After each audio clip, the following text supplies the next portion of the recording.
7.3, and it's called Equations with Fractional Coefficients.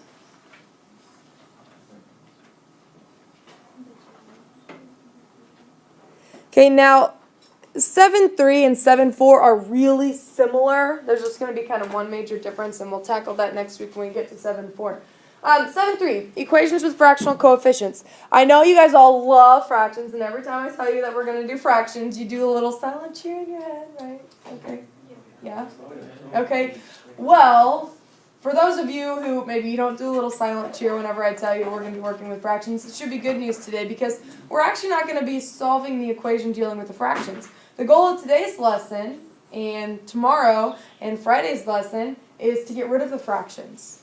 And so I can solve an equation that originally started with fractions, but whenever we're kind of finished manipulating it a little bit, it won't have fractions anymore. So for like the very few of you I know that don't like fractions, this will be good news for you, okay? So let's say we're going to just write down some steps here, okay? And then they may not make a bunch of sense right now, but once we get into an example, we'll kind of talk back through them. So let's say we have an equation, and there's fractions. If we want to clear the fractions from an equation,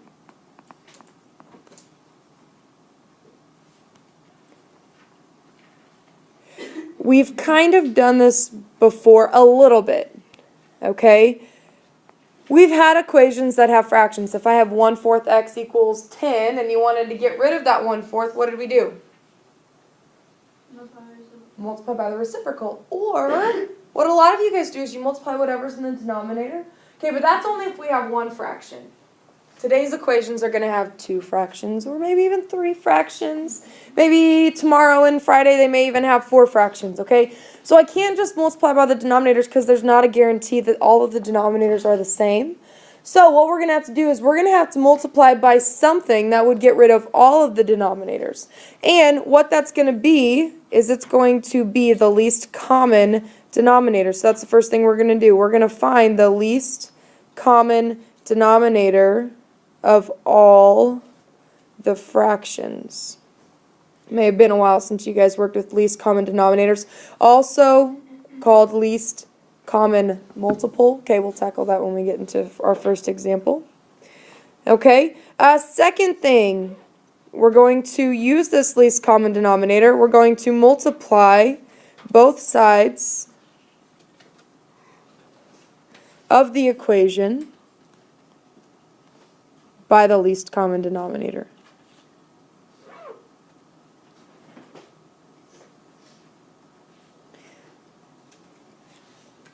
And then we're going to have to do a little work, a little simplifying. But after step 2, we see the light at the end of the tunnel.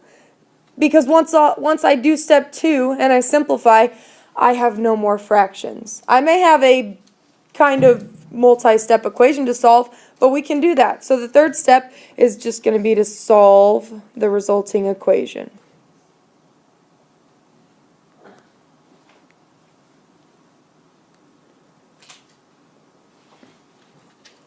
Okay, so may sound a little confusing.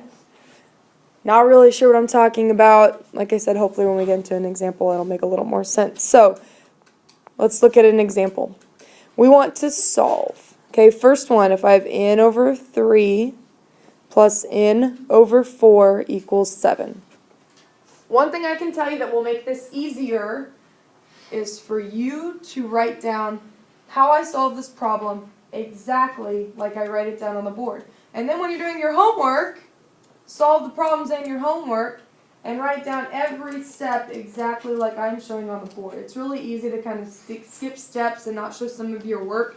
For this section, the more work you show, the less mistakes you make. I can almost guarantee that. If you start skipping steps and maybe not showing 100% of your work, you're doing some of it in your head, you're probably going to make a mistake along the way. But if you're showing all your work, you will see those mistakes and you won't make them. Okay? So I'm telling you that now. Okay? So let's think about these steps here. Step 1 said find the least common denominator of the fractions, or the least common multiple. Now, really easy to get confused with multiples and factors. Multiples, if I want the multiples of 3, it would be like 3, 6, 9, 12, 15, 18, 21, right? 3 times 1, 3 times 2, 3 times 3, 3 times 4. 3 times something, 3 times anything, that is a multiple of 3. Okay, multiples of 4 would be 4, 8, 12, 16, so on. Okay, multiples. 4 times a number, those give you multiples of 4. Okay, so what I'm looking for is I'm looking for the least common multiple. So if I think about the multiples of 3 and the multiples of 4, what is the smallest number that they have in common on those lists? 12. Anybody see that? 12. So my least common multiple is going to be 12. So we're just going to go ahead and say that, so I have that right there. And my least common denominator is 12. Step 2 tells me I'm going to multiply both sides of my equation by this least common denominator. To multiply both sides of my equation. So when I do this, we're going to put both sides of my equation in parentheses, because here's the thing. I can't just multiply n over 3 by 12, or I can't just multiply n over 4 by 12, or I can't just multiply 7 by 12. I have to multiply the left side by 12, and I have to multiply the right side by 12. Okay? Well, let's look at this left side here. I'm multiplying 12 by a quantity. What do we have to do when you're multiplying a number by a quantity? Or somebody say it? Distribute. Okay? I have to distribute this 12. Okay? So, when I distribute this 12, it tells me that I'm going to take 12 times n over 3. And then I'm going to distribute the 12 to that second term. And we're going to take 12 times n over 4. Step, guys, that I'm telling you not to skip. Okay? Don't skip this step here. Okay? I promise you, if you skip this step and try to go to the step after, you will make mistakes. Okay. And then, on the right-hand side, we're supposed to take 12 times 7. Okay? Well, now, let's see what happens. Let's see what goes on here. You see this? How I'm taking 12 times n over 3, and if I write that 12 over 1, what do you notice? I can reduce. See how my denominator cancels out? I can divide out a 3 from both of those. The 12 turns into a 4. And I'm left with 4 times n, which is just 4n. Okay, let's look at the second fraction. What happens? My denominator cancels out. How great is that? Right? I can divide out a 4, and the 12 turns into a 3. 3 times n gives me a 3n. And then on the right-hand side, 12 times 7 gives me 84. Step 3 tells me I'm supposed to solve the resulting equation. Well, how easy is this to solve? Not too bad, right? What would you do? Combine your n's. 4n plus 3n gives me 7n. And then how would you solve for n? Divide by 7. 84 divided by 7 gives me 12. Okay? Is it always just going to be the least common multiple? Yes, you will always multiply by the least common multiple, yeah? Will we always get as our ending? Oh, no, absolutely not. That just happened to work out that way. So, make sense? Kind of takes a little bit of work, but let's think about the alternative here. If instead I didn't want to get rid of the fractions, if I wanted to combine these together, how do we add fractions? What do we have to make sure of? Make sure they have the same Make sure they have a common denominator. So we would have to rewrite both of these fractions as 12 as the denominator, then add their numerators, and then I would have to solve that equation. And then not only that, but if I have a quantity in the numerator, it'd take a lot of work. It's much easier to clear the fractions. Okay? So let's look at another one of these. Number 2. 4x over 8 minus x over 6 equals 1 over 12. Okay, first thing, we need to find the least common denominator. Now, when you're finding the least common denominator, make sure you're only looking at the denominators, because in the last one I only had 2 denominators, right? This one I have 3 denominators, 8 6, and 12. I need to find the least common multiple between 8, 6, and 12. Now, there's a couple ways you can kind of do these ones. You could actually write out the list. You could find the prime factorization, which is way too much work. We don't want to do that. Instead, here's what I like to do. I like to pick one of my numbers and list out the multiples. Okay, so pick the number that you think is easiest to list out the multiples. So between 8, 6, and 12, 6, okay. Let's do 6. So we're going to start listing out the multiples of 6. And if we find one of those multiples that 8 also has a multiple of and 12 is also a multiple of, then we can stop. That's my least common multiple. So multiples of 6, the first one is 6. Does that work? 12. No, it works for 12, but 8 times nothing gives you 12, right? What's the next multiple of 6? 18. 18? Wait, oh, 18. Does 18 work? Okay, what's the next multiple? 24? yes. Does 24 work? Yeah, okay. So 24 is my least common multiple or least common denominator. Once you find your least common denominator, you're going to multiply both sides of your equation by this least common denominator. Okay? And then remember, when you do this, we have to distribute that 24. Okay? So I have to take 24 times 4x over 8. I have to take minus 24 times x over 6. And I have to take 24 times 1 over 12. Once again, I'm telling you guys now, do not skip this step. Okay? You guys are going to get all this confidence, and whenever you start working on your homework, you're going to be like, I know she told me not to skip that step, but I'm just going to do it. It's okay. I'm okay with that. You'll make mistakes, I promise. Don't skip this step, okay? Now, let's go back and let's cancel out some of these denominators. Here, I can divide out an 8, and it's going to work out that this is always what you can divide out. So when you divide out an 8, the 24 turns into a 3. Now this time I'm left with 3 times 4x, which gives me 12x. And for my second term, I can divide out a 6. The 24 turns into a 4. And what do I get? 4x. And on the right-hand side, when I cancel out my denominators, what do I get? 2. So 12x minus 4x equals 2. We're ready to solve this equation. What would you do? Okay, let's combine my like terms. 12x minus 4x gives me 8x. And then how would you divide, or how would you solve for x? Divide both sides by 8, right? Trying to solve for x. Okay, 2 over 8, is that an acceptable answer? Absolutely not. Why not? It can be reduced. What is my answer? 1/4. Okay, not too bad. Not too bad. Okay, honestly, it doesn't get super harder than this. It does get a little more difficult. So we'll do 2 of these. We'll do 2 more together, and then I'll have you guys try 2 on your own. Okay? So number 3, and it's not necessarily harder. You just have to be a little more careful. Okay?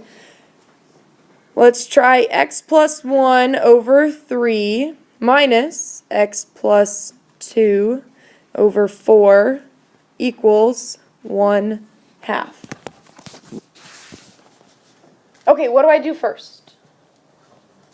Least common denominator. Looking for my least common denominator here. So pick one of these numbers, list out the multiples, and then find something that they all have in common. So what one do you want to list the multiples out of?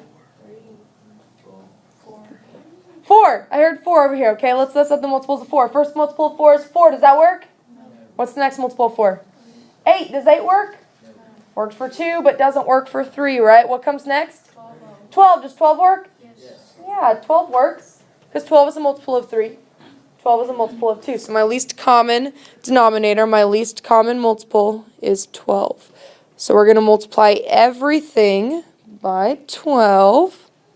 Okay, and then once again, this is the step I'm telling you guys, don't skip this step, okay? Write this out because it will help you. We need to take 12 times the quantity x plus 1 over 3 minus 12 times x plus 2 over 4, and that's equal to 12 times 1 over 2. This step is very helpful. I'm going to tell you probably through every single problem. Don't skip this step, okay? Do not skip this step. Okay, let's go back. Let's cancel some things out.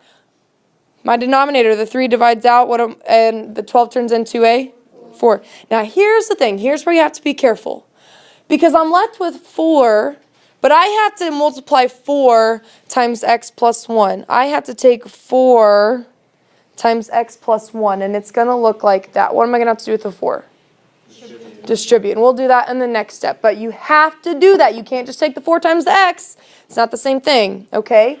And then I have minus, and then I divide out of 4. The 12 turns into a 3. And I'm left with a minus 3 times the quantity x plus 2. And then here, I can divide out a 2. Just left with a 6.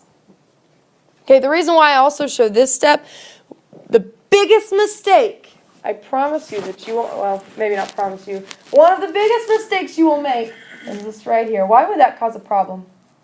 You distribute the negative. Have to distribute a negative.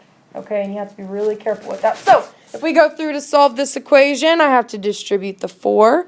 I get 4x plus 4. And then, like we just said, I have to distribute a negative 3. So I get minus 3x minus 6. That is equal to 6. And I'm ready to solve. What should I do next? Combine like terms. 4x minus 3x gives me what? 1x or x.